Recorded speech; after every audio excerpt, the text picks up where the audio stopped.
Okay. It's funny to be in this seat. Thank you for being here. It's really cool to meet you. This is my first time. And I'm a manifestor. I totally live my dream. And I also hold myself back from my bigger dream. Stop it. I want to stop it. So what happens when I'm in that moment? How do I get that bigger vision? Well, the most important thing for you to remember is you can't hold yourself back from the dream indefinitely. All you can do is delay it. And every time you're delaying it, it doesn't feel good. So in any moment that you don't feel good, don't fight against your proximity to your dream. Just try to find a thought that feels better. In other words, anytime you're doing that thing that's keeping you from closing the gap, you're feeling some version of negative emotion, which is always your indication that you're pointed in opposition to who you really are and what you really want. So talk to us. Let's talk some specifics, and we will help you to find those downstream statements. You'll feel it happen within you, and then you'll know what to do anytime. Okay. So what's the dream? So my dream is larger than what I'm living. You want to know exactly what it is? Well, only if you want to say, but we want you to understand that your dream is always larger than what is, because you are always an expanding being. Okay. And when someone says, I have a really big dream, what they're saying to us is, I have a really big gap between where I am and my dream. That's right. And so we want to talk about how to close the gap. You don't close the gap by trying to diminish the dream. Okay. You close the gap by amplifying your sense of willingness or worthiness or capability of getting to where you want to be. In other words, you have to diffuse the resistance, which always feels like negative emotion. Okay. So it will be helpful to you if you want to talk about it, or you can make something up and we can play more limply. No, it's okay. I'll tell you. So I'm an artist as well, and I'm a jeweler, and I make good money. I manifest sales constantly. And I want to manifest bigger sales. I want to work in bigger stones. I want more gold. I want more all right, now, materials. Now, you see, we want you to understand that you didn't just come to this. In all of this wonderful evolution that your art has been, every moment that you are creating and designing and planning, you have been contributing to that vibrational escrow. And you're right, it is magnificent. And now, as you have a contradictory thought, it makes you feel uncomfortable, and that's what's making you call this a big dream. And we want you to understand that it is not more difficult to create a castle than a button. Okay. It's not more difficult to create multi-million-dollar pieces of jewelry and art than it is something that the tourists are wanting to buy down on the beach. It is not any different. And so when you say, I have a really big dream, we say, we agree with you. You have a really big dream. Now give us some vocabulary and let's see if your day-to-day thoughts are upstream or downstream. Okay. So I guess that I think that it can happen. Like Oprah is my neighbor, and I want her to come into my studio and buy all my jewelry or my sculptures. And it hasn't happened. She hasn't walked in the studio, but she's been everywhere else around my neighborhood. Well, she can't come into a place where she can't come. In other words, when you say someone's missing, someone's missing, someone's missing, someone's missing, someone's missing, someone's missing, someone's missing, someone's missing, someone's missing, someone's missing, you create a vortex that doesn't let them in even if they want to go in. She's getting up in the morning and she's saying, oh yeah, I keep meaning to go into that shop and I keep missing it. I keep forgetting about it. I can't find my way in it. Here's the most important thing that we're wanting to say, and it's something that we really want this room full of deliberate creators to hear. You're trying too hard. Yeah, that's me. Well, when you said, I'm a manifestor, I am a manifestor, Right. And we say, we want you to be an allower of manifestation. Feel the difference between I'm seeking a healing, which is, I'm seeking a healing. Doesn't that feel upstream? Yeah. Or I'm allowing wellness. I'm going to find a way to make it happen. Isn't that upstream? It's already happened. It's just a matter of time. Isn't that downstream? Yeah. So offer some more statements. One at a time, not a story, just a few statements about your shop, about your work. I have really unusual sculptures in my garden that I want to sell. All right, now was that upstream? I have really unusual sculptures in my garden that I want to sell. It's upstream, isn't it? In other words, It is? yeah, well, just feel for just a minute. Oh, you mean because I want to let go of them? Just stay with us a little bit, and this will begin to dawn on you gradually. I have really beautiful sculptures in my garden Yeah. that are for sale. Or,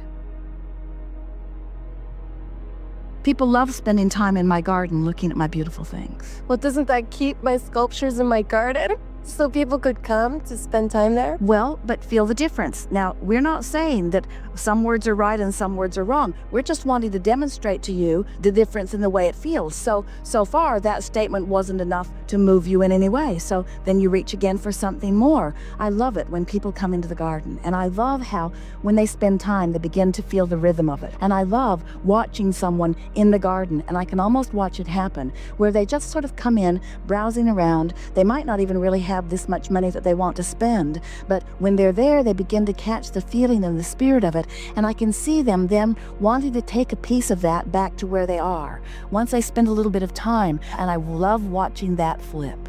I love watching that, and I know that a lot of people are coming just for the ambience of the garden, and I love that too. But every now and again, somebody comes in that's right on the brink. Now, here's the thing that we want you to understand. When you start loving people in your garden, what happens is you create this environment where people are just drawn into the garden. When you say, I have something to sell, if they don't have money to spend, then that's almost an aversion to them. That's a place where they don't want to go. You're too needy, and it does not resonate with what they're feeling in the moment. But when you are in love with your garden, when you're in love with your things, when you're in love with the people, whether they buy or whether they don't, when you're just in love with the experience, now you're creating this ambiance of invitation where people just feel good when they're there. And now your doors are open and people are flowing. Jerry and Esther have seen it. They've charted it for years. They can walk into an empty store, and within 5 minutes of them being in the store is full of people. And it's because when they get there, they open this vortex of appreciation. They feel such energy and appreciation for the people there. They begin playing with the people in the store. They begin devouring both of them. Esther can scope out a store faster than anybody that you have ever met. She knows exactly what she's looking for. She knows whether it's there or not. And most of the things that they see, they don't buy because they live in a bus and they have a suitcase that they're carrying and they've got to drag it back to the ship. They're just there for the experience of the place, but they are a magnet for others. They've seen it again and again. You can be that same magnet for your own shop, you see.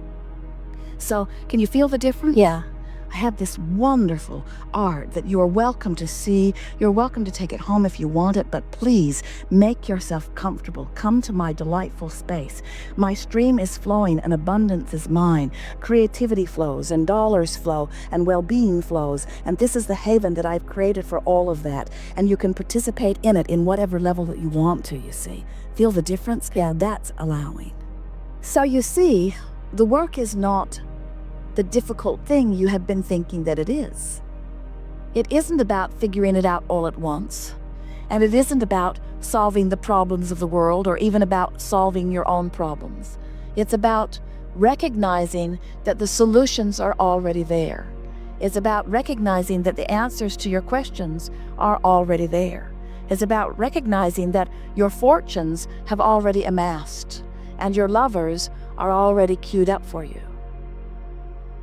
It's about recognizing that vibration has preceded you, because when you ask, it is given.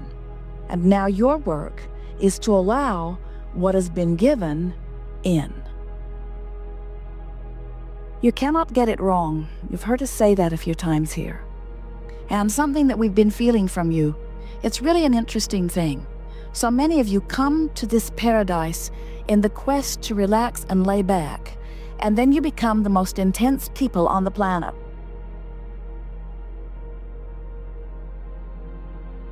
You are so determined to find your freedom that you fight for it in ways you don't need to fight for it. In every bit of fight or struggle or quest, you're pointed upstream. In every bit of relaxing and allowing and breathing and trusting, you are downstream. When you hope, you're more downstream than when you doubt. When you appreciate, you're more downstream than when you criticize. When you laugh, you are always more downstream than when you cry. When you look into your past, you are usually more upstream than downstream. When you look into your future, you are usually more downstream than upstream. When you look into your now, where all of your power is, you have the choice.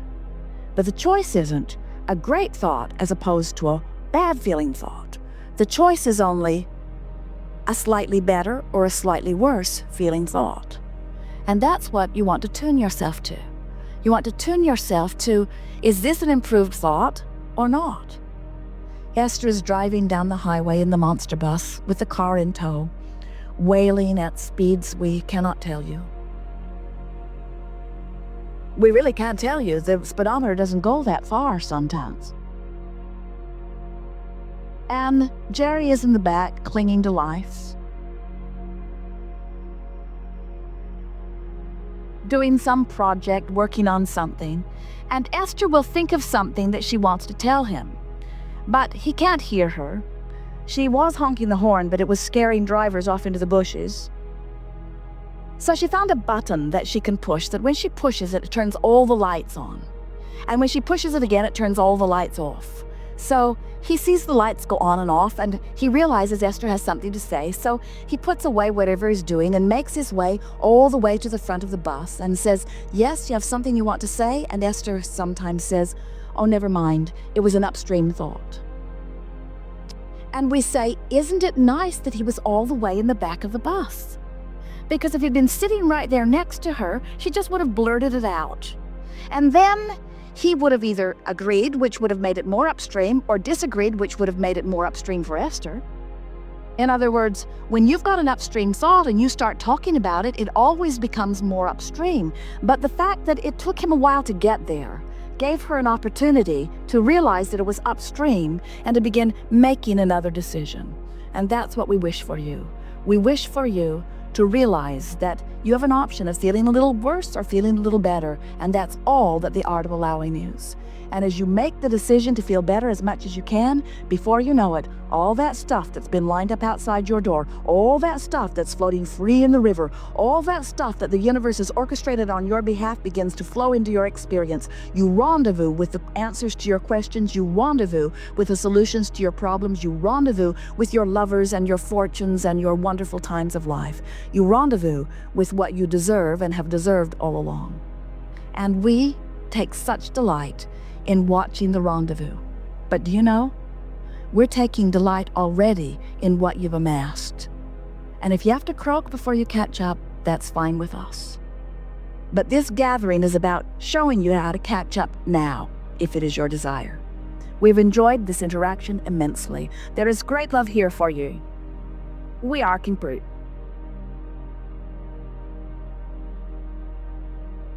Yes. Yeah. Yes. Habits. Yeah. Yes.